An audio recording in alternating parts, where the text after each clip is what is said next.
ನಮಸ್ಕಾರ. ಮುಖ್ಯಾಂಶಗಳು. ದೇಶದಲ್ಲಿ ಯೂನಿಕಾರ್ನ್ಗಳ ಸಂಖ್ಯೆ 100ಕ್ಕೆ ಏರಿಕೆ. ನವೋದ್ಯಮಗಳು ಪ್ರಗತಿಯ ಸಂಕೇತ. ಪ್ರಧಾನಿ ನರೇಂದ್ರ ಮೋದಿ.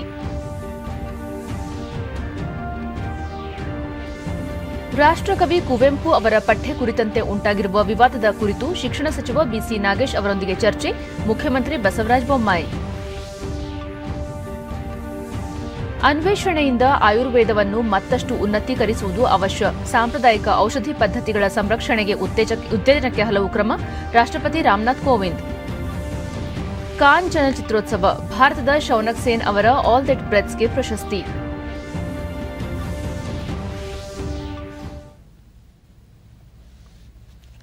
ವಾರ್ತೆಗಳ ವಿವರ. ದೇಶದಲ್ಲಿ ಯೂನಿಕಾರ್ನ್ಗಳ ಸಂಖ್ಯೆ 100ಕ್ಕೆ ತಲುಪಿರುವುದು ಪ್ರತಿಯೊಬ್ಬ ಭಾರತೀಯನೂ ಹೆಮ್ಮೆ ಪಡುವ ವಿಚಾರವಾಗಿದೆ ಎಂದು ಪ್ರಧಾನಮಂತ್ರಿ ನರೇಂದ್ರ ಮೋದಿ ಮನ್ ಕಿ ಬಾತ್ ಕಾರ್ಯಕ್ರಮದಲ್ಲಿ ತಿಳಿಸಿದ್ದಾರೆ. ಆಕಾಶವಾಣಿಯ ಮನದ ಮಾತಿನ 89ನೇ ಆವೃತ್ತಿಯಲ್ಲಿಂದು ಅನಿಸಿಕೆ ಹಂಚಿಕೊಂಡ ಪ್ರಧಾನಿ, ಈ ತಿಂಗಳ 5ರಂದು ದೇಶದಲ್ಲಿ ಯೂನಿಕಾರ್ನ್ಗಳ ಸಂಖ್ಯೆ ಶತಕವನ್ನು ತಲುಪಿದೆ. ಒಂದು ಯೂನಿಕಾರ್ನ್ ಎಂದರೆ ಸುಮಾರು 7,500 ಕೋಟಿ ರೂಪಾಯಿಗಳ ಸ್ಟಾರ್ಟ್ಅಪ್ ಆಗಿದೆ. ಈ ಯೂನಿಕಾರ್ನ್ಗಳ ಒಟ್ಟು ಮೌಲ್ಯ $330 ಶತಕೋಟಿ ಆಗಿದೆ. ಅಂದರೆ 25 ಲಕ್ಷ ಕೋಟಿ ರೂಪಾಯಿಗಿಂತಲೂ ಹೆಚ್ಚು ಮೌಲ್ಯದ ಸ್ಟಾರ್ಟ್ಅಪ್ಗಳು ಸ್ಥಾಪನೆಯಾಗಿರುವುದು ನಮ್ಮ ದೇಶದ ಹೆಮ್ಮೆಯಾಗಿದೆ ಎಂದು ಹೇಳಿದರು. ಜಾಗತಿಕ ಸಾಂಕ್ರಾಮಿಕದ ಸಂದರ್ಭದಲ್ಲೂ ನವೋದ್ಯಮಗಳು ಸಂಪತ್ತು ಮತ್ತು ಮೌಲ್ಯ ಸೃಷ್ಟಿಯಲ್ಲಿ ತೊಡಗಿದ್ದರ ದ್ಯೋತಕ ಈ ಸಾಧನೆಯಾಗಿದೆ. ಭಾರತೀಯ ಯೂನಿಕಾರ್ನ್ಗಳ ಸರಾಸರಿ ವಾರ್ಷಿಕ ಬೆಳವಣಿಗೆ ದರ ಅಮೆರಿಕ, ಬ್ರಿಟನ್ ಮುಂತಾದ ದೇಶಗಳಿಗಿಂತ ಹೆಚ್ಚಾಗಿದೆ ಎಂದರು. ನವೋದ್ಯಮಗಳು ದೊಡ್ಡ ನಗರಗಳಿಗೆ ಮಾತ್ರ ಸೀಮಿತವಾಗಿಲ್ಲ. ಸಣ್ಣ ಪುಟ್ಟ ನಗರಗಳು ಮತ್ತು ಗ್ರಾಮಗಳಿಂದಲೂ ಉದ್ಯಮಿಗಳು ಹೊರಹೊಮ್ಮುತ್ತಿದ್ದಾರೆ. ಇದರಿಂದ ಭಾರತದಲ್ಲಿ ಯಾರ ಬಳಿ ಹೊಸ ಶೋಧದ ಕಲ್ಪನೆಗಳಿವೆಯೋ ಅವರು ಸಂಪತ್ತನ್ನು ಸೃಷ್ಟಿಸಬಲ್ಲರು ಎಂಬುದು ಸಾಬೀತಾಗುತ್ತದೆ ಎಂದು ಹೇಳಿದರು. ತಮಿಳುನಾಡಿನ ತಂಜಾವೂರಿನ ಸ್ವಸಹಾಯ ಗುಂಪಿನ ಕಾರ್ಯವೈಖರಿ ಬಗ್ಗೆ ಶ್ಲಾಘನೆ ವ್ಯಕ್ತಪಡಿಸಿದ ಅವರು, ತಮಿಳುನಾಡಿನ ತಂಜಾವೂರಿನ ಒಂದು ಸ್ವಸಹಾಯ ಗುಂಪು ಕಳುಹಿಸಿದ ಉಡುಗೊರೆಯಲ್ಲಿ ಭಾರತೀಯತೆಯ ಸುಗಂಧವಿದೆ ಮತ್ತು ಮಾತೃಶಕ್ತಿಯ ಆಶೀರ್ವಾದವಿದೆ. ಇದರಲ್ಲಿ ನನ್ನ ಬಗ್ಗೆ ಅವರಿಗಿರುವ ಸ್ನೇಹದ ಕುರುಹೂ ಇದೆ. ಇದು ತಂಜಾವೂರಿನ ವಿಶೇಷ ಬೊಂಬೆ. ಇದಕ್ಕೆ ಜಿಐ ಟ್ಯಾಗ್ ಕೂಡ ಲಭಿಸಿದೆ ಎಂದರು.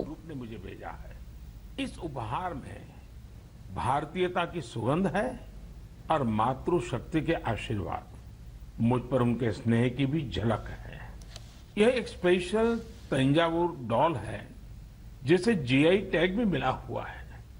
मैं तंजावुर सेल्फ हेल्प ग्रुप को विशेष धन्यवाद देता हूं. स्थानीय संस्कृति में रचे बसे इस उपहार को भेजा. इसकी वजह से कितने ही गरीब परिवारों की जिंदगी बदल गई है. ऐसे कियोस्क और स्टोर्स की सहायता से महिलाएं अब अपने प्रोडक्ट ग्राहकों को सीधे बेच पा रही हैं. एक बेटी कल्पना का, जिसे मैं आप सभी के साथ साझा करना चाहूं. ಕನ್ನಡೇತರ ಕಲ್ಪನಾ ಎಂಬ ಬಾಲಕಿ ಕೇವಲ 3 ತಿಂಗಳಲ್ಲಿ ಕನ್ನಡ ಕಲಿತು ಉನ್ನತ ಅಂಕ ಗಳಿಸಿದ್ದರ ಬಗ್ಗೆ ಮೆಚ್ಚುಗೆ ವ್ಯಕ್ತಪಡಿಸಿದ ಪ್ರಧಾನಿ, ಕಲ್ಪನಾಳ ಪ್ರಯತ್ನ ಏಕ ಭಾರತ ಶ್ರೇಷ್ಠ ಭಾರತದ ನಿಜವಾದ ಭಾವನೆಗಳೊಂದಿಗೆ ತುಂಬಿದೆ. ಕಲ್ಪನಾ ಇತ್ತೀಚೆಗೆ ಕರ್ನಾಟಕದಲ್ಲಿ 10ನೇ ತರಗತಿಯಲ್ಲಿ ತೇರ್ಗಡೆ ಹೊಂದಿದ್ದಾಳೆ. ಆದರೆ ಅವಳ ಸಫಲತೆಯ ವಿಶೇಷತೆ ಏನೆಂದರೆ, ಕಲ್ಪನಾಗೆ ಕೆಲ ದಿನಗಳ ಹಿಂದಿನವರೆಗೂ ಕನ್ನಡ ಭಾಷೆಯೇ ಬರುತ್ತಿರಲಿಲ್ಲ. ಕೇವಲ 3 ತಿಂಗಳಲ್ಲಿ ಕನ್ನಡ ಭಾಷೆಯನ್ನು ಕಲಿತು 92ರಷ್ಟು ಅಂಕಗಳನ್ನು ಗಳಿಸಿರುವುದು ಶ್ಲಾಘನೀಯ ಎಂದರು. ಕಲ್ಪನಾ ಮೂಲತಃ ಉತ್ತರಾಖಂಡದ ಜೋಶಿಮಠದ ನಿವಾಸಿಯಾಗಿದ್ದಾರೆ. ಅವಳು ಈ ಹಿಂದೆ ಕ್ಷಯ ರೋಗಕ್ಕೆ ತುತ್ತಾಗಿದ್ದಳು. ಅವಳು 3ನೇ ತರಗತಿಯಲ್ಲಿ ಓದುತ್ತಿರುವಾಗಲೇ ದೃಷ್ಟಿ ಕಳೆದುಕೊಂಡಿದ್ದಳು. ಕಲ್ಪನಾ ಅವರು ನಂತರ ಮೈಸೂರು ನಿವಾಸಿಯಾದ ತಾರಾಮೂರ್ತಿ ಅವರನ್ನು ಭೇಟಿಯಾಗಿ ಅವರಿಂದ ಕನ್ನಡ ಕಲಿತು ಉತ್ತಮ ಅಂಕ ಗಳಿಸಿರುವುದು ಸ್ತುತ್ಯಾರ್ಹವಾಗಿದೆ ಎಂದರು. उत्तराखंड के जोशीमठ की रहने वाली हैं. वे पहले टीबी से पीड़ित रही थी और जब वे 3री कक्षा में थी तभी उनकी आंखों की रोशनी भी चली गई थी. लेकिन कहते हैं ना, जहां चाह वहां राह. कल्पना बाद में मैसूरू की रहने वाली प्रोफेसर तारामूर्ति के संपर्क में आई, जिन्होंने न सिर्फ उन्हें प्रोत्साहित किया बल्कि हर तरह से उनकी मदद भी की.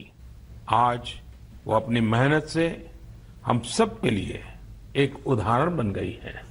मैं कल्पना को उनके हौसले के लिए बधाई देता हूं. 4 धाम और खासकर अगले महीने 21 जून को हम 8वां ಮುಂದಿನ ತಿಂಗಳು ಜೂನ್ 21ರಂದು 8ನೇ ಅಂತಾರಾಷ್ಟ್ರೀಯ ಯೋಗ ದಿನ ಆಚರಿಸಲಿದ್ದೇವೆ. ಈ ಬಾರಿಯ ಯೋಗ ದಿನದ ಧ್ಯೇಯ ವಾಕ್ಯ ಮಾನವೀಯತೆಗಾಗಿ ಯೋಗ ಎಂಬುದಾಗಿದೆ. ಎಲ್ಲರೂ ಕೊರೋನಾ ಸಂಬಂಧಿತ ಮುನ್ನೆಚ್ಚರಿಕೆಗಳನ್ನು ಪಾಲಿಸಿ ಉತ್ಸಾಹದಿಂದ ಯೋಗ ದಿನ ಆಚರಣೆಯಲ್ಲಿ ಭಾಗಿಯಾಗಬೇಕು ಎಂದರು. ದೇಶದಲ್ಲಿ ಈ ಬಾರಿ ಅಮೃತ ಮಹೋತ್ಸವವನ್ನು ಗಮನದಲ್ಲಿಟ್ಟುಕೊಂಡು ದೇಶದ 75 ಪ್ರಮುಖ ಸ್ಥಳಗಳಲ್ಲಿ ಕೂಡ ಅಂತಾರಾಷ್ಟ್ರೀಯ ಯೋಗ ದಿನ ಯೋಜಿಸಲಾಗುತ್ತಿದೆ. ಈ ಸಂದರ್ಭದಲ್ಲಿ ಅನೇಕ ಸಂಸ್ಥೆಗಳು ಮತ್ತು ದೇಶವಾಸಿಗಳು ತಮ್ಮ ತಮ್ಮ ಪ್ರದೇಶಗಳಲ್ಲಿ ತಮ್ಮ ತಮ್ಮ ಮಟ್ಟದಲ್ಲಿ ಏನಾದರೂ ವಿನೂತನವಾಗಿರುವುದನ್ನು ಮಾಡಲು ಸಿದ್ಧತೆಗಳನ್ನು ನಡೆಸುತ್ತಿದ್ದಾರೆ ಎಂದು ಸಂತಸ ವ್ಯಕ್ತಪಡಿಸಿದರು. काफी तैयारियां भी देखने को मिल रही हैं। हमारे देश में इस बार अमृत महोत्सव को ध्यान में रखते हुए देश के 75 प्रमुख स्थानों पर भी अंतर्राष्ट्रीय योग दिवस का आयोजन होगा। इस अवसर पर कई संगठन और देशवासी ने अपने अपने स्तर पर अपने अपने क्षेत्र की खास जगहों पर कुछ न कुछ इनोवेटिव करने की तैयारी कर रहे हैं। मैं आपसे भी यह आग्रह करूंगा, इस बार योग दिवस मनाने के लिए आप अपने शहर ಆಂಧ್ರಪ್ರದೇಶದ ಮರ್ಕಾಪುರಂನಲ್ಲಿ ವಾಸವಾಗಿರುವ ರಾಮ್ ಭೂಪಾಲ್ ರೆಡ್ಡಿ ತಮ್ಮ ನಿವೃತ್ತಿಯ ನಂತರ ದೊರೆತ ಸಂಪೂರ್ಣ ಹಣವನ್ನು ಹೆಣ್ಣು ಮಕ್ಕಳ ಶಿಕ್ಷಣಕ್ಕಾಗಿ ದಾನವಾಗಿ ನೀಡಿದರೆಂದು ತಿಳಿದು ಆಶ್ಚರ್ಯವಾಯಿತು. ಅವರು ಸುಮಾರು 100 ಹೆಣ್ಣು ಮಕ್ಕಳಿಗಾಗಿ ಸುಕನ್ಯಾ ಸಮೃದ್ಧಿ ಯೋಜನೆಯ ಮುಖಾಂತರ ಖಾತೆ ತೆರೆದು ಅದರಲ್ಲಿ ತಮ್ಮ 25 ಲಕ್ಷಕ್ಕೂ ಅಧಿಕ ಮೊತ್ತವನ್ನು ಜಮಾ ಮಾಡಿರುವುದು ಇತರರಿಗೆ ಪ್ರೇರಣೆಯಾಗಿದೆ ಎಂದು ಹೇಳಿದರು. बेटियों की शिक्षा के लिए दान कर दी है। उन्होंने करीब करीब 100 बेटियों के लिए सुकन्या समृद्धि योजना के तहत खाते खुलवाए और उसमें अपने 25 लाख से ज्यादा रुपए जमा करवा दिए। आजादी के इस अमृत महोत्सव में यही हमारा संकल्प होना चाहिए और यही हमारी साधना भी होनी चाहिए, और जिसका एक ही मार्ग है कर्तव्य, कर्तव्य और कर्तव्य। ಉತ್ತರಾಖಂಡದ ವಿಶೇಷ ಚೇತನ ಬಾಲಕಿ 3 ತಿಂಗಳಲ್ಲಿ ಕನ್ನಡ ಕಲಿತು ಎಸ್ಎಸ್ಎಲ್ಸಿ ಪರೀಕ್ಷೆಯಲ್ಲಿ 514 ಅಂಕಗಳನ್ನು ಪಡೆದು ವಿಶೇಷ ಸಾಧನೆ ಮಾಡಿರುವ ಕುರಿತು ಪ್ರಧಾನಿ ನರೇಂದ್ರ ಮೋದಿ ತಮ್ಮ ಮನ್ ಕಿ ಬಾತ್ ಕಾರ್ಯಕ್ರಮದಲ್ಲಿ ಪ್ರಸ್ತಾಪಿಸಿರುವುದಕ್ಕೆ ಮೈಸೂರಿನ ಪೋಷಕಿ ತಾರಾಮೂರ್ತಿ ಹರ್ಷ ವ್ಯಕ್ತಪಡಿಸಿದ್ದಾರೆ. ಈ ಕುರಿತು ಡಿಡಿ ನ್ಯೂಸ್ನೊಂದಿಗೆ ಪೋಷಕಿ ತಾರಾಮೂರ್ತಿ, ಉತ್ತರಾಖಂಡದ ಜೋಶಿಮಠ್ ನಗರದಲ್ಲಿ 2 ವರ್ಷಗಳ ಕಾಲ ತಂಗಿದ್ದಾಗ ಅಲ್ಲಿ ತಂದೆ ತಾಯಿಯನ್ನು ಕಳೆದುಕೊಂಡು ತನ್ನ ಅಜ್ಜನೊಂದಿಗೆ ಜೀವನ ನಡೆಸುತ್ತಿದ್ದ ಕಲ್ಪನಾಳಿಗೆ ವಿದ್ಯಾಭ್ಯಾಸ ನೀಡುವಂತೆ ಮನವಿ ಮಾಡಿದಾಗ ಆಕೆಯನ್ನು ಮೈಸೂರಿಗೆ ಕರೆತಂದು ವಿಶೇಷ ಚೇತನ ವಸತಿ ಶಾಲೆಗೆ ದಾಖಲಿಸಲಾಗಿತ್ತು ಎಂದು ತಿಳಿಸಿದರು. ಕೋವಿಡ್ ಸಂದರ್ಭದಲ್ಲಿ ತಮ್ಮ ಮನೆಯಲ್ಲಿಯೇ ಬಾಲಕಿಗೆ ಆಶ್ರಯ ನೀಡಿ ಕನ್ನಡ ಕಲಿಸಲಾಯಿತು. ಕಲ್ಪನಾ ದೃಷ್ಟಿದೋಷ ಹೊಂದಿದ್ದರೂ ಓದಲು ಉತ್ಸುಕಳಾಗಿದ್ದಾಳೆ. ಭಾರತೀಯ ನಾಗರಿಕ ಸೇವಾ ಪರೀಕ್ಷೆ ಬರೆಯಬೇಕೆಂಬ ಆಶಯ ಹೊಂದಿದ್ದಾಳೆ ಎಂದರು. ವಿತ್ 82%. ಅವಳು ಈ ಸ್ಕೂಲಿಗೆ ಸೇರ್ಕೊಳ್ಳೋಕೆ ಮುಂಚೆನೇ ನಾನು ಹೇಳಿದ್ದೆ, ಕನ್ನಡ ಮೀಡಿಯಂ ಸ್ಕೂಲ್ ಇದೆ ಅಮ್ಮ, ನಿನ್ಗೆ ಆಗತ್ತಾ ನೋಡು, ಕನ್ನಡ ಮೀಡಿಯಂ ಸ್ಕೂಲಲ್ಲಿ ಓದಬೇಕು ಅಂದರೆ ನಿನಗೆ ಹೊಸ ಭಾಷೆ, ಹೊಸ ಜಾಗ ಎಲ್ಲ ಹೊಸದಿರುತ್ತೆ. ಅವಳು ಇಲ್ಲ ಅಜ್ಜಿ, ಖಂಡಿತ ನಾನು ಓದಲೇಬೇಕು, ನನಗೆ ಏನಾದರೂ ಕಷ್ಟ ಆದರೂ ಪರವಾಗಿಲ್ಲ ನಾನು ಮಾಡ್ತೀನಿ ಅಂತ ಹೇಳಿ ಸೇರಿಕೊಂಡ್ಳು ಸ್ಕೂಲ್ಗೆ. ಅದಕ್ಕೆ ಸರಿಯಾಗಿ 3 ತಿಂಗಳಲ್ಲಿ ಮಾತಾಡೋಕ್ಕೆ ಕಲ್ತ್ಕೊಂಡ್ಳು. 6 ತಿಂಗಳಲ್ಲಿ ಪಾಠದ್ದು ಉತ್ತರಗಳು ಹೇಳೋ ಅಷ್ಟು ಕಲ್ತ್ಕೊಂಡು ಚೆನ್ನಾಗೇ ಪಾಸ್ ಮಾಡಿದ್ದಾಳೆ. 6-7 ಆ ಧೈರ್ಯದ ಮೇಲೆ ನಾನು SSLC ಕಟ್ಟಿಸ್ಬಿಟ್ಟೆ. ಕಟ್ಟಿಸಿದ್ದಕ್ಕೂ ಸಾರ್ಥಕ ಆಗೋ ಹಾಗೆ ಬಹಳ ಕಷ್ಟಪಟ್ಟು ಅವಳಿಗೆ ಇವಾಗ ಛಲ ಬಂದ್ಬಿಟ್ಟಿದೆ, ನಾನು ಎಲ್ಲರಂತೆಯೇ ಓದಬೇಕು ಅಂತ. ಪ್ರಧಾನಿ ನರೇಂದ್ರ ಮೋದಿ ಅವರು ತಮ್ಮ ಮನ್ ಕಿ ಬಾತ್ ಕಾರ್ಯಕ್ರಮದಲ್ಲಿ ರಾಜಕೀಯವನ್ನು ಬದಿಗಿಟ್ಟು ದೇಶದ ಒಟ್ಟಾರೆ ಪ್ರಗತಿ ಬಗೆಗಿನ ವಿಚಾರಗಳನ್ನು ಪ್ರಸ್ತಾಪ ಮಾಡುವ ಮೂಲಕ ಕಾಳಜಿ ತೋರುತ್ತಿದ್ದಾರೆ ಎಂದು ಬಿಜೆಪಿ ರಾಷ್ಟ್ರೀಯ ಅಧ್ಯಕ್ಷ ಜೆಪಿ ನಡ್ಡಾ ತಿಳಿಸಿದ್ದಾರೆ. ಗುರ್ಗಾಂವ್ನಲ್ಲಿ ನಡೆದ ಪಕ್ಷದ ಕಾರ್ಯಕರ್ತರನ್ನು ಉದ್ದೇಶಿಸಿ ಅವರು, ನರೇಂದ್ರ ಮೋದಿ ನಡೆಸಿಕೊಡುತ್ತಿರುವ ಮನ್ ಕಿ ಬಾತ್ ತುಂಬಾ ವೈಶಿಷ್ಟ್ಯಪೂರ್ಣವಾದ ಕಾರ್ಯಕ್ರಮವಾಗಿದೆ. 89 ಆವೃತ್ತಿಗಳಲ್ಲಿ ಒಮ್ಮೆಯೂ ರಾಜಕೀಯ ವಿಚಾರವನ್ನು ಪ್ರಸ್ತಾಪ ಮಾಡದೆ ದೇಶದ ಉನ್ನತಿ ವಿಚಾರಗಳನ್ನು ಜನತೆಯ ಮುಂದಿಡುತ್ತಿದ್ದಾರೆ ಎಂದರು. ಇಡೀ ಜಗತ್ತಿನಲ್ಲಿ ದೊಡ್ಡ ಮಟ್ಟದಲ್ಲಿ ಕೋವಿಡ್ ಲಸಿಕೀಕರಣ ಅಭಿಯಾನ ಕ್ಷಿಪ್ರಗತಿಯಲ್ಲಿ ಸಾಗುತ್ತಿದೆ. ಇಷ್ಟೇ ಅಲ್ಲದೆ ಲಸಿಕೆಯನ್ನು ವಿದೇಶಗಳಿಗೂ ರಫ್ತು ಮಾಡುವ ಮೂಲಕ ದೇಶವನ್ನು ಜಾಗತಿಕ ಮಟ್ಟದಲ್ಲಿ ಎತ್ತರಕ್ಕೆ ಕೊಂಡೊಯ್ದಿದ್ದಾರೆ ಎಂದು ನಡ್ಡಾ ತಿಳಿಸಿದರು. कि प्रधानमंत्री का पद न इस्तेमाल करते हुए, राजनीति का उपयोग न करते हुए वह हमारे साथ प्रासंगिक समरसता के साथ भारत की संस्कृति, भारत का समाज, भारत के समाज में चल रहे कार्य, इसकी चर्चा करते हुए हम सबको रोचक तरीके से चीजों को आगे रखें। यह इस कार्यक्रम की और आदरणीय प्रधानमंत्री जी की विशेषता है। मन की बात इसको हमको समझना है। आज हम सब लोगों ने सुना, उन्होंने पहले पर्यावरण की बात की, बाद में स्वच्छता की बात की। स्वच्छता के बाद भारत में भारत को मजबूत करने के लिए कैसे कैसे लोग क्या क्या प्रयास कर रहे हैं, उसमें उन्होंने संथाली में संविधान की ट्रांसलेशन की एक व्यक्ति की चर्चा की।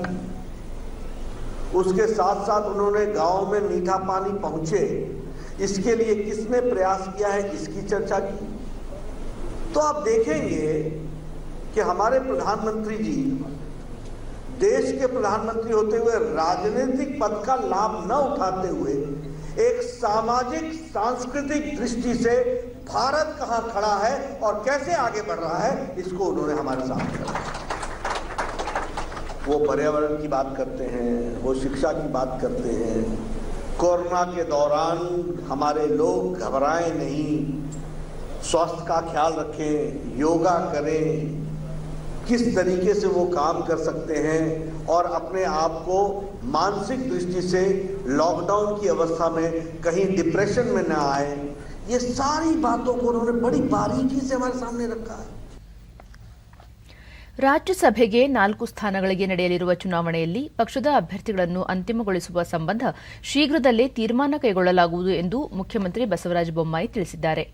ಬೆಂಗಳೂರಿನ ತಮ್ಮ ನಿವಾಸದಲ್ಲಿ ಮಾಧ್ಯಮಗಳೊಂದಿಗೆ ಅವರು ಬಿಜೆಪಿಯಿಂದ 2 ಸ್ಥಾನಗಳಿಗೆ ಸುಲಭವಾಗಿ ಆಯ್ಕೆಯಾಗುತ್ತಾರೆ, ಆದರೆ 3ನೇ ಸ್ಥಾನಕ್ಕೆ ಹೆಚ್ಚುವರಿ ಮತಗಳ ಅವಶ್ಯಕತೆ ಇದ್ದು ಆ ಬಗ್ಗೆ ಯಾವ ಕ್ರಮ ಅನುಸರಿಸಬೇಕೆಂಬ ಕುರಿತು ನಿರ್ಧರಿಸಲಾಗುವುದು ಎಂದು ಹೇಳಿದರು. ರಾಷ್ಟ್ರಕವಿ ಕುವೆಂಪು ಅವರ ಪಠ್ಯ ಕುರಿತಂತೆ ಉಂಟಾಗಿರುವ ವಿವಾದದ ಸಂಬಂಧ ಶಿಕ್ಷಣ ಸಚಿವ ಬಿಸಿ ನಾಗೇಶ್ ಅವರೊಂದಿಗೆ ಚರ್ಚೆ ನಡೆಸಿ ತೀರ್ಮಾನ ಕೈಗೊಳ್ಳಲಾಗುವುದು ಎಂದರು. ಇದಕ್ಕೂ ಮುನ್ನ ಮುಖ್ಯಮಂತ್ರಿ ಸಾರ್ವಜನಿಕರ ಕುಂದುಕೊರತೆಗಳನ್ನು ಆಲಿಸಿ ಅಹವಾಲು ಸ್ವೀಕರಿಸಿದರು.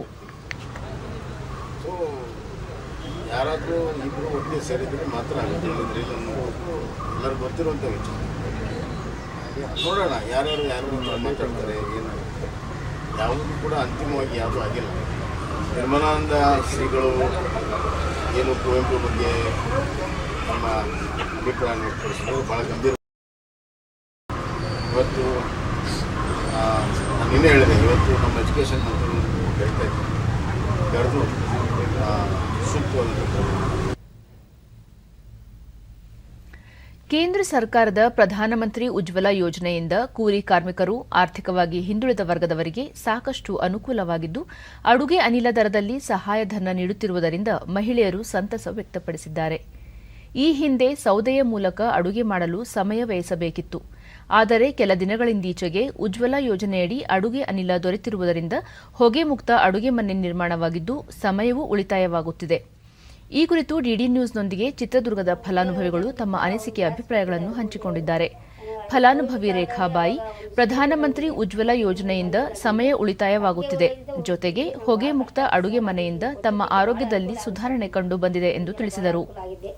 ಕೊಡ್ತಿದ್ದಾರೆ ಸರ್, ನಾಳೆ ನಾಡ್ದು ಅಂತ ಹೇಳಿದಾರೆ ಸರ್, ಬಂದರೆ ಭಾಳ ಅನುಕೂಲ ಆಗುತ್ತೆ ಸರ್. ನಮಗೆ 200 ರೂಪಾಯಿ ಸಬ್ಸಿಡಿ ಅಂತೀರ ಸರ್, ಅದು ಕೊಟ್ಟರೆ ಭಾಳ ಅನುಕೂಲ ಆಗುತ್ತೆ ಸರ್ ನಮಗೆ ಹುಡುಗರಿಗೆ. ಮತ್ತೋರ್ವ ಫಲಾನುಭವಿ ಸರಸ್ವತಿ, ಉಜ್ವಲ ಯೋಜನೆಯಡಿ ಉಚಿತ ಸಂಪರ್ಕ ದೊರೆತಿದ್ದು ಸಹಾಯಧನ ನೀಡುತ್ತಿರುವುದು ಶ್ಲಾಘನೀಯ ಸಂಗತಿ ಎಂದರು. ಧೂಳ ಕುಡಿದು ಏನೇನೋ ಕಾಯಿಲೆ ಸ್ಟಾರ್ಟ್ ಆಗಿದ್ದು, ಇವಾಗ ಉಜ್ವಲ ಯೋಜನೆಯಿಂದ ಸಿಲಿಂಡರ್ ಬಿಟ್ಟಕ್ಕೆ ತುಂಬಾ ಅನುಕೂಲ ಆಗಿದೆ. ಕೋವಿಡ್ ಟೈಮಲ್ಲೂ ನಮಗೆ ಒಂದು ಸಿಲಿಂಡರ್ ಸಿಕ್ಕದಕ್ಕೆ ಇನ್ನೂ ತುಂಬಾ ಅನುಕೂಲ ಆಯ್ತು. ಮತ್ತೋರ್ವ ಮಹಿಳೆ ವಿದ್ಯಾ, ತಮ್ಮ ಪೂರ್ವಿಕರು ಅಡುಗೆ ಮಾಡಿ ಒಲೆ ಉರಿಸಲು ಕಷ್ಟಪಡುತ್ತಿದ್ದರು, ಆದರೆ ಉಜ್ವಲ ಯೋಜನೆಯಿಂದ ಅಡುಗೆ ಮನೆಯ ಸ್ವರೂಪ ಬದಲಾಗಿದೆ ಎಂದು ತಿಳಿಸಿದರು. ನಮ್ಮ ಅದೃಷ್ಟ, ನಮಗೆ ಗ್ಯಾಸ್ ಒಲೆ ಉಚಿತವಾಗಿ ಸಿಕ್ಕಿದೆ. ಕೇಂದ್ರ ಸರ್ಕಾರದಿಂದ ಒಳ್ಳೆ ಉತ್ತಮ ಯೋಜನೆ ಸಿಕ್ಕಿದೆ. ಸಬ್ಸಿಡಿ ದುಡ್ಡು ಬೀಳ್ತಾ ಇದೆ, ಅದರಿಂದ ಅನುಕೂಲ ಆಗ್ತಾ ಇದೆ. ಮಮತಾ, ಉಜ್ವಲ ಯೋಜನೆಗೆ ಕೇಂದ್ರ ಸರ್ಕಾರ ನೀಡುತ್ತಿರುವ ಸಹಾಯಧನದಿಂದ ತಮ್ಮಂತಹ ಹಲವು ಬಡ ಕುಟುಂಬಗಳಿಗೆ ನೆರವು ದೊರೆತಿದೆ ಎಂದರು. ಉಜ್ವಲ ಯೋಜನೆ ಪ್ರಧಾನಮಂತ್ರಿಯವರು ಸಿಲಿಂಡ್ರ್ ಕೊಟ್ಟಿದಾಗಿಂದ ನಮಗೆ ಅನುಕೂಲ ಆಯಿತು. 2 ತಿಂಗಳು ಫ್ರೀ ಕೊಟ್ಟರು. ಇವಾಗ ಸಬ್ಸಿಡಿ ಬರ್ತಾ ಇದೆ. ಸಬ್ಸಿಡಿ ಕೊಡ್ತಾ ಇರೋದ್ರಿಂದ ನಮಗೆ ಅನುಕೂಲ ಆಗುತ್ತೆ ಇನ್ನು ಮುಂದೆ. ಒತ್ತಡಗಳ ನಿವಾರಣೆಗೆ ಯೋಗ ಸಹಕಾರಿಯಾಗಿದೆ ಎಂದು ಮುಖ್ಯಮಂತ್ರಿ ಬಸವರಾಜ ಬೊಮ್ಮಾಯಿ ಬೆಂಗಳೂರಿನಲ್ಲಿಂದು ತಿಳಿಸಿದ್ದಾರೆ. ಜಿಗಣಿಯ ಎಸ್ ವ್ಯಾಸ ಯೋಗ ವಿಶ್ವವಿದ್ಯಾಲಯದ ಕಾರ್ಯಕ್ರಮದಲ್ಲಿ ಅವರು ಆಧುನಿಕ ವೇಗದ ಜೀವನ ಶೈಲಿಗೆ ಹೊಂದಿಕೊಳ್ಳುವುದು ಕ್ಲಿಷ್ಟಕರ. ವೃತ್ತಿ ಹಾಗೂ ಇತರೆ ಸಾಮಾಜಿಕ ಒತ್ತಡಗಳಿಂದ ಜೀವನ ಪದ್ಧತಿ ಬದಲಾಗುತ್ತಿದೆ. ಈ ಸಂದರ್ಭದಲ್ಲಿ ಪ್ರತಿಯೊಬ್ಬರೂ ಯೋಗದ ಪ್ರಾಮುಖ್ಯತೆ ಅರಿತು ಅಭ್ಯಾಸ ಮಾಡುವುದು ಅಗತ್ಯವಾಗಿದೆ. ಯೋಗವನ್ನು ಜೀವನದ ಒಂದು ಭಾಗವಾಗಿಸಿಕೊಂಡು ಮುನ್ನಡೆದರೆ ಇಳಿವಯಸ್ಸಿನಲ್ಲಿಯೂ ಆರೋಗ್ಯವಂತರಾಗಿರಲು ಸಹಕಾರಿಯಾಗಲಿದೆ ಎಂದರು. ಪ್ರತಿಯೊಂದು ಮಕ್ಕಳಲ್ಲಿ ಯೋಗದ ಬಗ್ಗೆ ಅರಿವನ್ನು ಮೂಡಿಸಿ ಅವರು ಕೂಡ ಯೋಗವನ್ನು ಸಣ್ಣ ವಯಸ್ಸಿನಲ್ಲಿ ಪ್ರಾರಂಭ ಆದರೆ ಬರುವಂತಹ ದಿನಗಳಲ್ಲಿ ಸ್ಥಿತಪ್ರಜ್ಞೆ, ಸಮಯ ಪ್ರಜ್ಞೆ, ಸಾತ್ವಿಕತೆ, ಸಂತೋಷ ಭರಿತವಾಗಿರುವಂಥ ಒಂದು ಸಮಾಜ ನಿರ್ಮಾಣ ಆಗ್ತದೆ. ಅದೇ ಒಂದು ಗುರಿ. ಈ ಎಲ್ಲದರ ಮಧ್ಯೆ ಯುಗ ಪುರುಷರು ಹುಟ್ಟಲಿ, ಭಾರತವನ್ನು ಭವ್ಯ ಭಾರತವಾಗಿ ಮಾಡಲಿ. ನಮ್ಮ ಕರ್ನಾಟಕವನ್ನು ನಾವು ಭಾರತ ಮಾಡಬೇಕನ್ನುವಂಥ ನಮ್ಮ ಕನಸೇನಿದೆ ಅದು ನನಸಾಗಲಿ ಅನ್ನುವಂಥ ದೃಷ್ಟಿಯಿಂದ ನಾವು ಬರುವಂಥ ವರ್ಷದಿಂದ, ಯಾಕಂದರೆ ತಯಾರಿ ಬಹಳ ಮಾಡ್ಕೋಬೇಕಾಗ್ತದೆ, ಬರುವಂಥ ವರ್ಷದಿಂದ ಶಾಲೆಗಳಲ್ಲಿ ಯೋಗವನ್ನು ಕಲಿಸುವುದಕ್ಕೆ ವಿಶೇಷವಾದಂಥ ಕಾರ್ಯಕ್ರಮಗಳನ್ನು ನಮ್ಮ ಕರ್ನಾಟಕ ಸರ್ಕಾರ ರೂಪಿಸುತ್ತದೆ ಅನ್ನುವಂಥ ಮಾತನ್ನು. ನಿರಂತರ ಸಂಶೋಧನೆ, ವೈದ್ಯಕೀಯ ದೃಢೀಕರಣ ಮತ್ತು ತಾಂತ್ರಿಕತೆಯ ಗುಣಾತ್ಮಕ ಮಾನದಂಡಗಳ ಮೂಲಕ ಆಯುರ್ವೇದವನ್ನು ಮತ್ತಷ್ಟು ಜನಪ್ರಿಯಗೊಳಿಸಬೇಕಿದೆ ಎಂದು ರಾಷ್ಟ್ರಪತಿ ರಾಮನಾಥ್ ಕೋವಿಂದ್ ತಿಳಿಸಿದ್ದಾರೆ. ಮಧ್ಯಪ್ರದೇಶದ ಉಜ್ಜಯಿನಿಯಲ್ಲಿಂದು ಅಖಿಲ ಭಾರತ ಆಯುರ್ವೇದ ಮಹಾಳ್ ಸಮ್ಮೇಳನದ 59ನೇ ಮಹಾ ಅಧಿವೇಶನ ಉದ್ಘಾಟಿಸಿದ ಅವರು, ಭಾರತೀಯ ಔಷಧ ಪದ್ಧತಿಗಳ ಸಂರಕ್ಷಣೆ ಮತ್ತು ಉತ್ತೇಜನಕ್ಕೆ ಸರ್ಕಾರ ಹಲವು ಕ್ರಮಗಳನ್ನು ತೆಗೆದುಕೊಂಡಿದೆ. 2014ರಲ್ಲಿ ಆಯುಷ್ನ ಪ್ರತ್ಯೇಕ ಸಚಿವಾಲಯ ಸ್ಥಾಪನೆಯಾದ ನಂತರ ಈ ಕ್ಷೇತ್ರದ ಯೋಜನೆಗಳಿಗೆ ಮತ್ತಷ್ಟು ವೇಗ ದೊರೆತಿದೆ. ಸಂಘಟಿತ ಪ್ರಯತ್ನಗಳ ಫಲಶ್ರುತಿಯಿಂದ ಮಾರಿಷಸ್ ಸೇರಿದಂತೆ 20 ದೇಶಗಳಲ್ಲಿ ಆಯುರ್ವೇದದಲ್ಲಿ ಸಂಶೋಧನೆ ನಡೆಯುತ್ತಿದೆ ಎಂದರು. ಭಾರತೀಯ ಔಷಧ ಪದ್ಧತಿಯಾದ ಆಯುರ್ವೇದ ಹಳ್ಳಿಗಳಲ್ಲಿ ಬಳಕೆಯಲ್ಲಿದೆ. ಇದುವರೆಗೆ ಆಯುರ್ವೇದದ ಸ್ಥಾನವನ್ನು ಯಾವುದೇ ಔಷಧ ಪದ್ಧತಿ ಪಡೆದಿಲ್ಲ ಎಂದು ತಿಳಿಸಿದರು. ಈ ಮಧ್ಯೆ ಉಜ್ಜಯಿನಿಯ ಸರ್ಕಾರಿ ಧನ್ವಂತರಿ ಆಯುರ್ವೇದ ಕಾಲೇಜಿನ ಕಟ್ಟಡವನ್ನು ರಾಷ್ಟ್ರಪತಿ ಅವರು ಲೋಕಾರ್ಪಣೆಗೊಳಿಸಿದರು.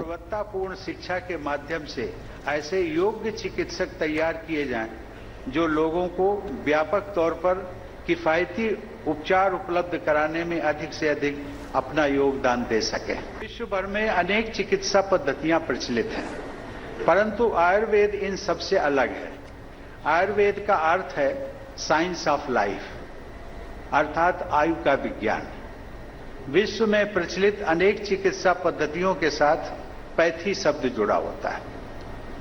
पैथी अर्थात रोग हो जाने पर उसका उपचार करने की पद्धति, परंतु आयुर्वेद में स्वास्थ्य रक्षा के साथ साथ अर्थात रोग के उपचार के साथ साथ रोग निवारण पर भी बल दिया जाता है। यह समय आयुर्वेद के ज्ञान को अधिकाधिक गहराई से समझने, वैज्ञानिक कसौटी पर कसकर खरा उतरने तथा वर्तमान समय की आवश्यकताओं के अनुसार तकनीकी मापदंडों को परिमार्जित कर विश्व को देने का है। ದೇಶದ ಆರ್ಥಿಕ ಬೆಳವಣಿಗೆಯಲ್ಲಿ ಜಲಮಾರ್ಗವು ಪ್ರಮುಖ ಪಾತ್ರ ವಹಿಸುತ್ತಿದೆ ಎಂದು ಕೇಂದ್ರ ಹಣಕಾಸು ಸಚಿವೆ ನಿರ್ಮಲಾ ಸೀತಾರಾಮನ್ ತಿಳಿಸಿದ್ದಾರೆ. ಗುವಾಹಟಿಯಲ್ಲಿಂದು ನದಿ ಸಮ್ಮೇಳನದ ಸಮಾರೋಪ ಸಮಾರಂಭದಲ್ಲಿ ಅವರು ದೇಶದ ಆರ್ಥಿಕ ಮತ್ತು ಸಾಮಾಜಿಕ ಬೆಳವಣಿಗೆಯಲ್ಲಿ ವಾಣಿಜ್ಯ, ಸಂಸ್ಕೃತಿ, ಸಂಪರ್ಕ, ಸಂರಕ್ಷಣೆ ಮತ್ತು ಸಾಮರ್ಥ್ಯ ನಿರ್ಮಾಣ ಪ್ರಮುಖ ಆಧಾರ ಸ್ತಂಭಗಳಾಗಿವೆ ಎಂದರು. ರಸ್ತೆ, ರೈಲು ಮತ್ತು ವಾಯುಮಾರ್ಗದ ರೀತಿಯಲ್ಲಿಯೇ ಜಲಮಾರ್ಗವು ಪ್ರಮುಖ ಸ್ಥಾನ ಹೊಂದಿದ್ದು, ಇದರ ಸದುಪಯೋಗದೊಂದಿಗೆ ನೆರೆ ದೇಶಗಳೊಂದಿಗೆ ಉತ್ತಮ ವಾಣಿಜ್ಯ ಬಾಂಧವ್ಯವನ್ನು ಸಾಧಿಸಬಹುದಾಗಿದೆ ಎಂದರು. ಕೇಂದ್ರ ಸರ್ಕಾರ ಈ ನಿಟ್ಟಿನಲ್ಲಿ ಬಾಂಗ್ಲಾದೇಶ ಮತ್ತು ನೇಪಾಳದೊಂದಿಗೆ ಜಲಮಾರ್ಗಗಳನ್ನು ಸದೃಢಗೊಳಿಸುವತ್ತ ಕಾರ್ಯಯೋಜನೆ ರೂಪಿಸಿದೆ ಎಂದು ತಿಳಿಸಿದರು.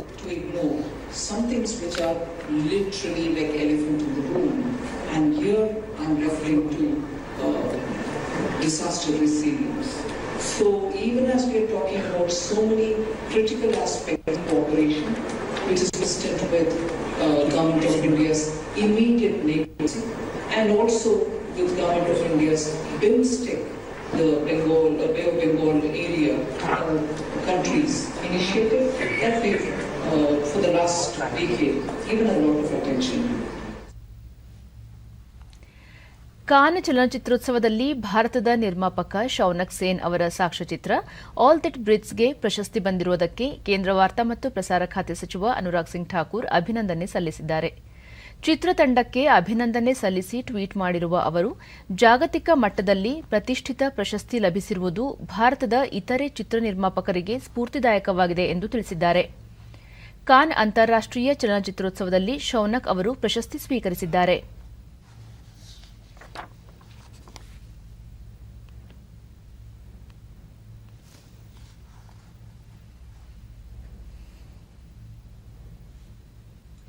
ಪ್ರಧಾನಿ ನರೇಂದ್ರ ಮೋದಿ ನಾಳೆ ದೇಶಾದ್ಯಂತ ಇರುವ ಅನಾಥ ಮಕ್ಕಳೊಂದಿಗೆ ವಿಡಿಯೋ ಕಾನ್ಫರೆನ್ಸ್ ಮೂಲಕ ಸಂವಾದ ನಡೆಸಲಿದ್ದಾರೆ. ಪಿಎಂ ಕೇರ್ಸ್ ನಿಧಿಯಡಿಯಲ್ಲಿ ಕೋವಿಡ್ ಸಮಯದಲ್ಲಿ ತಂದೆ ತಾಯಿಗಳನ್ನು ಕಳೆದುಕೊಂಡ ಮಕ್ಕಳನ್ನು ಪೋಷಿಸಲು ವಿಶೇಷ ಯೋಜನೆ ರೂಪಿಸಲಾಗಿದೆ. ಅದರಂತೆ ಪ್ರಧಾನಿ ಮಕ್ಕಳ ಪಾಲನಾ ಯೋಜನೆಯ ಫಲಾನುಭವಿಗಳಾದ ಥಾಣಾ ಜಿಲ್ಲೆಯ 43 ಅನಾಥ ಮಕ್ಕಳೊಂದಿಗೆ ಸಂವಾದ ನಡೆಸಲಿದ್ದಾರೆ. इंतजाम पुख्ता रहे, न सिर्फ उत्पादन को लेकर बल्कि इसके स्टोरेज को लेकर, ट्रांसपोर्टेशन, इन तमाम चीजों की एक तरह से प्रधानमंत्री समीक्षा कर रहे हैं. और हम जानते हैं कि पीएम केयर्स फंड के अंतर्गत एक तरह से देश में 850 से भी ज्यादा पीएसए ऑक्सीजन प्लांट स्थापित करने के लिए प्रधानमंत्री मोदी ने निर्देश दिए हैं.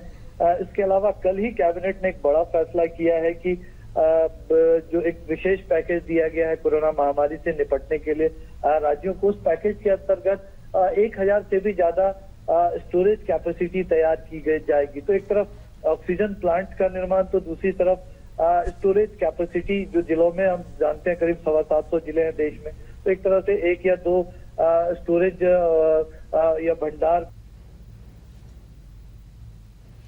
ಆಜಾದಿ ಕಾ ಅಮೃತ್ ಮಹೋತ್ಸವದ ಅಂಗವಾಗಿ ಪ್ರಧಾನಿ ನರೇಂದ್ರ ಮೋದಿ ಇದೇ 31ರಂದು ಇಲಾಖೆಗಳ ವ್ಯಾಪ್ತಿಯ ಸುಮಾರು 16 ಯೋಜನೆಗಳು ಮತ್ತು ಕಾರ್ಯಕ್ರಮಗಳ ಫಲಾನುಭವಿಗಳು ಹಾಗೂ 9 ಸಚಿವಾಲಯಗಳೊಂದಿಗೆ ಸಂವಾದ ನಡೆಸಲಿದ್ದಾರೆ.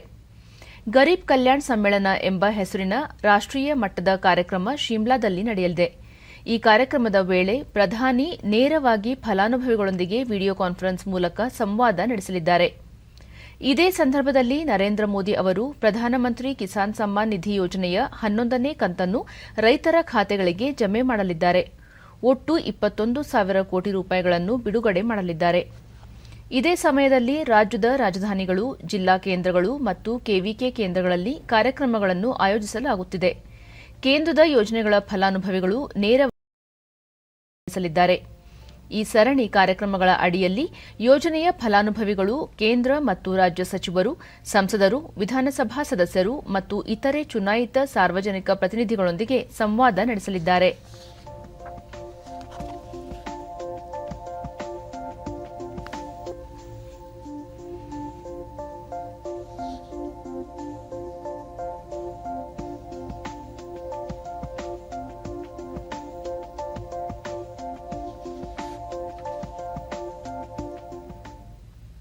काउंसिल ने तस्लीम किया कि मौजूदा चैलेंजेस सदी का सबसे बड़ा बहरान है.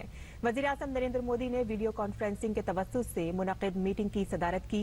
वजीर-ए-आज़म नरेंद्र मोदी ने कहा कि हालात से निपटने के लिए मरकजी हुकूमत मुत्तहद होकर तेजी से काम कर रही है. वजीर-ए-आज़म नरेंद्र मोदी ने वुज़रा से अपने मुताल्लिक़ा शोबों के लोगों के साथ राब्ते, उनकी मदद करने और उनका रद्द-ए-अमल लेने की दरख्वास्त की. वजीर-ए-आज़म ने यकीनी बनाने की जरूरत. ಉತ್ತರ ಪ್ರದೇಶದ ಬಹರಾಯಿಚ್ನ ನವನಿಹ್ ಮಂಡಿ ಬಳಿ ಇಂದು ಬೆಳಗಿನ ಜಾವ ಸಂಭವಿಸಿದ ಭೀಕರ ರಸ್ತೆ ಅಪಘಾತದಲ್ಲಿ ಕರ್ನಾಟಕದ 7 ಜನರು ಸಾವನ್ನಪ್ಪಿದ್ದು 9 ಜನರು ಗಾಯಗೊಂಡಿದ್ದಾರೆ. ಉತ್ತರ ಭಾರತದ ವಿವಿಧ ಕ್ಷೇತ್ರಗಳಿಗೆ ರಾಜ್ಯದ ಬೀದರ್ನ ಗಣೇಶ್ ನಗರದ ನಿವಾಸಿಗಳು ಪ್ರವಾಸಕ್ಕೆಂದು ತೆರಳಿದ್ದರು.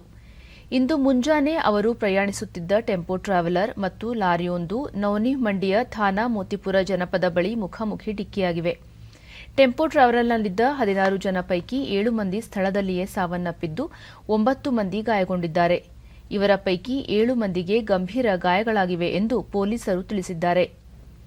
ಶಿವಕುಮಾರ್ ಪೂಜಾರಿ, ಜಗದಾಂಬಾ, ಮನ್ಮಥ್, ಅನಿಲ್, ಸಂತೋಷ್, ಶಶಿಕಲಾ ಮತ್ತು ಸರಸ್ವತಿ ಎಂಬುವರು ಸಾವನ್ನಪ್ಪಿದ್ದು, ವೈಷ್ಣವಿ ಮತ್ತು ಭೂಮಿಕಾ ಸಣ್ಣ ಪುಟ್ಟ ಗಾಯಗಳೊಂದಿಗೆ ಪ್ರಾಣಾಪಾಯದಿಂದ ಪಾರಾಗಿದ್ದಾರೆ. ತೀವ್ರವಾಗಿ ಗಾಯಗೊಂಡವರನ್ನು ಬಹರಾಯಿಚ್ನ ಜಿಲ್ಲಾಸ್ಪತ್ರೆಗೆ ದಾಖಲಿಸಿದ್ದು ಮೋತಿಪುರ ಪೊಲೀಸರು ಪ್ರಕರಣ ದಾಖಲಿಸಿಕೊಂಡು ತನಿಖೆ ಕೈಗೊಂಡಿದ್ದಾರೆ.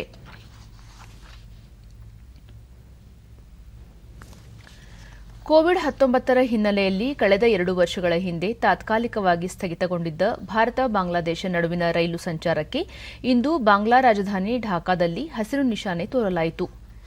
ಢಾಕಾದ ದಂಡು ರೈಲ್ವೆ ನಿಲ್ದಾಣದಲ್ಲಿ ಬಾಂಗ್ಲಾದೇಶದ ರೈಲ್ವೆ ಇಲಾಖೆಯ ಪ್ರಧಾನ ನಿರ್ದೇಶಕ ಧೀರೇಂದ್ರನಾಥ್ ಮುಜುಮ್ದಾರ್ ಅವರು ಮೈತ್ರಿ ಎಕ್ಸ್‌ಪ್ರೆಸ್‌ನಲ್ಲಿ ಭಾರತಕ್ಕೆ ಪ್ರಯಾಣ ಬೆಳೆಸಿದ 170 ಪ್ರಯಾಣಿಕರಿಗೆ ಹೂವು ನೀಡಿ ಸ್ವಾಗತ ಕೋರಿದರು ಮತ್ತು ರೈಲಿಗೆ ಹಸಿರು ನಿಶಾನೆ ತೋರಿದರು.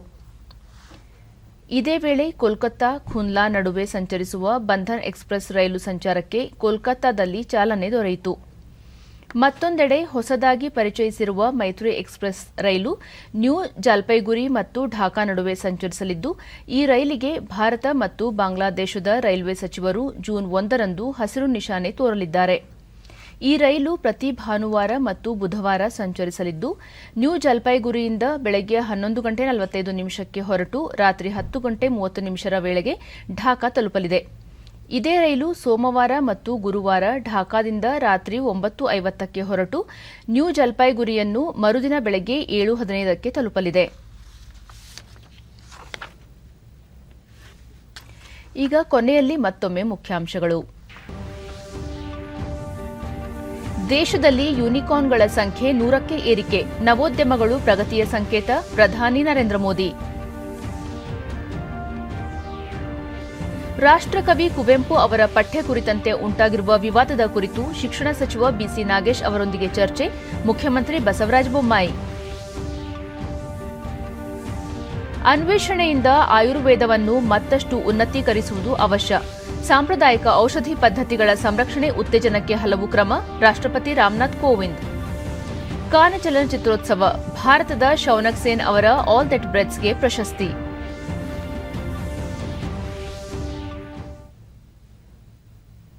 ನಮ್ಮ ವಾರ್ತಾ ಪ್ರಸಾರವನ್ನು ನೀವು ಡಿಡಿ ಚಂದನ ನ್ಯೂಸ್ ಯೂಟ್ಯೂಬ್ ಚಾನೆಲ್ನಲ್ಲೂ ವೀಕ್ಷಿಸಬಹುದು.